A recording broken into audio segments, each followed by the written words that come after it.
मैले नि बिहान बिहानै स्वदेशी गाना गाउँदै नै गुड मर्निङ साथीहरू सबैलाई सेवा सेवा नै भन्नु भनेको त कि देशले रगत माग्यो भनेर उतापट्टि क्वाक गरेर खाएको अनि म त हाँसेर झन्डै मरेँ नि। अब आजको दिन सुरुवात भइसकेको छ साथीहरू। म चाहिँ यहाँनिर सिलाम सागमाको लागि धागो बनाउँदैछु। अहिले उठेर जाँगर यसो देखाएको नि किन धेर त हुन्थ्यो 5 6 7 8 9 10 नत्र त अरू बेला त म यति बेला सुतिराखेको हुन्थेँ नि। साथीहरू जाडो न जाडो छ। बिहान बिहान पिरो चाउचाउ खानु पर्यो भनेर बहिनीले किनेको। मेरो पैसा चाहिँ होइन ल, बहिनीको पैसा हो। अब बहिनीको पैसामा मोज गर्नु पर्यो नि, मोज। मेरो बहिनी जागिरे छ अनि यसले मलाई कमाएर खुवाउँछ अनि म चाहिँ खान्छु। मा चाहिँ अर्कै काम हुन्छ, यो चाहिँ अहिलेको लागि एकछिन काम हो। आज पनि बिहान बिहान उठेर यति लुगा धुनु छ। माया लाग्दो भएर बसिरहेछ। कति राम्ररी देखिएको काली कल्चुडी शर्मायो पो।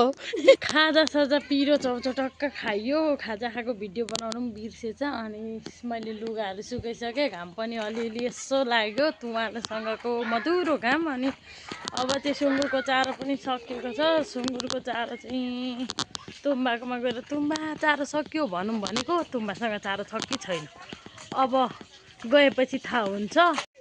मेरो सानो नानीको चाहिँ फेभरेट हो क्या यो बच्चा। फेभरेट खालि उसले चाहियो रे। अनुहार कस्तो धसिङ्गारे बनेर छ मेरो कान्छा छोराले। यसले म अनुहार धोएको छैन। आज तुम्बाकोमा गएको।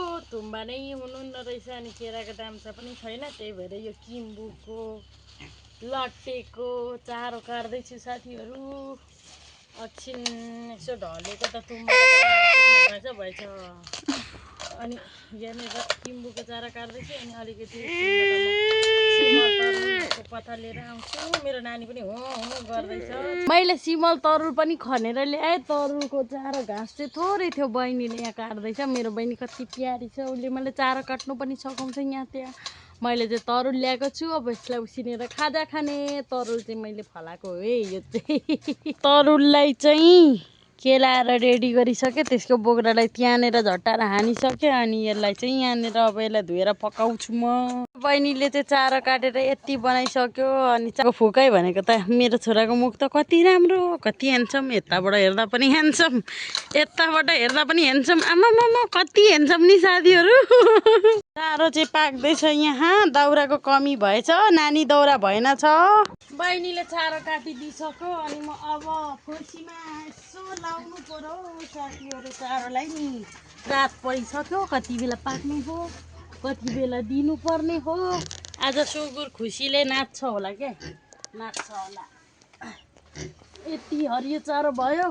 केराको दाम्चा पनि पाएन। अब केराको दाम्चा अर्को। यहाँ मैले चाहिँ केराको के भयो के हो नामै थाहा छैन है साथीहरू। यो के हो ला खाँदो रहेछ त गाइज। फाइनली सिमल तरुल पनि पाक्यो अनि हामीले खाइ पनि सक्यौँ। ता पिठो खोइ सुँगुर चारो उसी छ र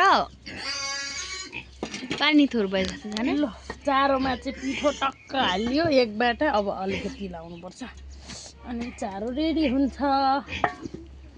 ल है त यसलाई पाकेपछि देखाउँछु। सुँगुर चारोटा अनि हिउँदको मौसम, चारो नपाउने मौसम। आज त केराको दाम्चा पनि भेटिनँ मैले। अब चारो पकाउनु त आज त हम्मे हम्मे पर्यो साथीहरू। एक दिन बिसाएर अनि फेरि चारो, अनि एक दिन बिसाएर फेरि चारो। अहिले त दाउरा पनि छैन। दाउरा खोज्न अब जाउँ भनेको, कहिले हुन्छ अब त्यसको तिथिमिति हेर्दैछु। सिलाम सागमा पनि बनाइदिनु पर्ने। मलाई 2-3 जनाले बनाउनु लाउनु भएको थियो, त्यो पनि गर्नु सकेको छुइनँ। नानी हेर्दा यता गर्दा उता गर्दा लुगा धुँदा पानी आउँछ बिहान र बेलुका मात्रै। अनि त केही भ्याए त पानी आए त दिउँसो लुगा धुँदा हुन्थ्यो नि नानी सुतेको बेला। नानी सुत्दा पनि हेर्नुपर्छ यता उता। आमा बन्नु साह्रो छ। दियोस् बुझ्नुहोस् यति भयो बुझ मैले बिहान उठेर चाहिँ यो फुर्का बनाएको होइन यसको लागि तर मैले दिनभरिमा पनि बनाउनु भ्याइनँ नि बरु नानीसँग सुतेँ अब यो फुर्काहरू म बनाएर भोलिमा म देखाउँछु कि चिटिक्कै पारेर त्यही भएर आजको लागि चाहिँ सबै कामहरू दिनभरिको चारो पनि पुरा पकाएको देखाउनै भ्याइनँ मैले काम कतिवटा हुन्छ अनि आजको लागि चाहिँ यति कामहरू देखाउँदै सबैबाट म बाई बाई भन्न चाहन्छु फेरि भेटौँला अर्को भिडियोमा बाई बाई